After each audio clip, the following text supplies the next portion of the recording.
tolorana ny araby anao tompoky lasy toko vavy manaraka tsy tapaka ny fahita lavitra matv am'izao alatsinainy ariva izao ampanajana ihany koa no anasananao anaraka hatramin'ny farany ireo vaovao izay misongadina sy voaray ny mpanao gazetinay tamin'ity androany ity isan'ny mbola vaovao misongadina sy mitana nisay maro aloatra eto ny mahakasika ny fanomanana ny fividianana ben'ny tanàna sy mpanolotsaina hoentina ho anao eto ihany koa ireo vaovao ara-politika hafa vaovao ara-toekarena sy ny vaovao ara-tsosialy fa eo amin'ny vaovao ara-panatanjahantena kosa dia isan'ny misongadina sy rava fifaliana ho an'ny malagasy tsy vaky volo ny nandrombany Barea-ny Madagasikara ny anarana matombon-dakan'ny Afrika eo amin'ny taranja beach soccer izay natao tatsy amin'ny nosy Seychelles omaly mahakasika kosa ny vaovao mahakasika ny fividianana dia isantarantsika ny fotoanantsika amin'izao takariva izao ny ena ny teti-bola ampiasaina anatotosana ny fividianana ben'ny tanàna sy mpanolotsaina mikasika io dia nilaza ny filohan'ny senita fa nanome ny fandraisana anjara ny fitondrana malagasy ary mitoy ny fandaminana ny teti-bola ilaina amin'ny fividianana.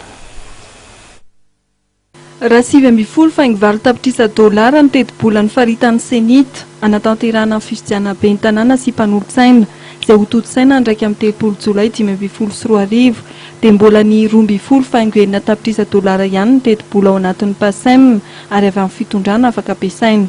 Manoloana io anisan'ny fepetra ny raisin'ny komity mpandrindra ny fividianana ny amerenana andrindrana ny teti-bola ampiasain'ny senita. Ampy anatanterahana ny fividianana ben'ny tanàna sy ny mpanolotsaina ve ny teti-bola 12 faingo enina tapitrisa dolara. Izay ny vinavina bola ampiasainy tantanan'ny senita atrehana zany fividianana zany zay aloha zay no fahitana hoe navy mety fandanim-bola navy mety ramanahirana ina raha tokony atao farany tamin'ny 2013 reny dia zay no namoana ny taremarika io zay mampiry vinavina zany ny vola olana dia iny nampiarahana nampiarahana tamin'le hoe ina ny ressource disponible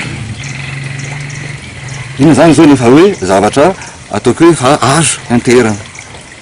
dia ndrekinareo hoe misy zany le 2,6 millions dollars ressource disponible anatin'izany any amin'ny budget mpanjakana anatin'izany ny isaka nataon'ny intizy ny PNUD anatin'izany ny isaka nataon'ny senita senita koa misy fampidieram-bola natao tia zay no ny avancé tamin'ny 2013 reny zany fa raha tokony nataon'ny PASEM tokony nataon'le basket fond fahidinareo fa nataon'ny basket fond reny raha tokony nataon'le reny dia ny senita ny avancé azy mampandeha raha zany dia hono zany zareo ramboursena izy dia manjavatra hoe fidiram-bola hoanay indrely izy zany.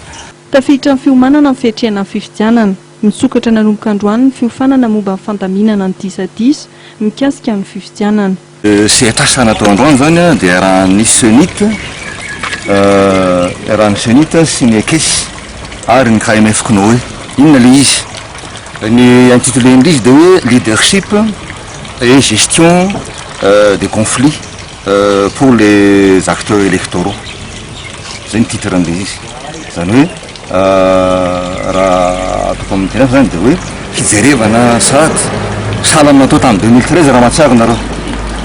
fijerevana sady ireo zavatra rehetra zay mety ho kasignan-javatra ka sanatria mety hitarika fanakorontanana eo amin'ny fitondran'ny fividianana zay no zavatra ataonay ao io izy io zany dia sehatrasa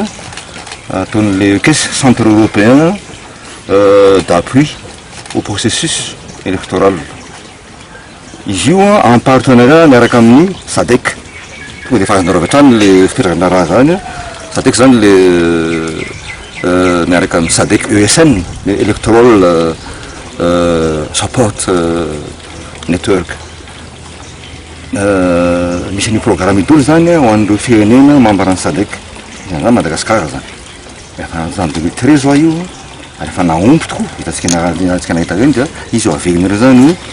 mba isinony mba ikajina manakariva ny fahatoniana eo amin'izany raha-pividianana zany. Aritra 4 andro ny fiofanana ary tanterahana etsy amin'ny foiben'ny senita etsy alarobiny.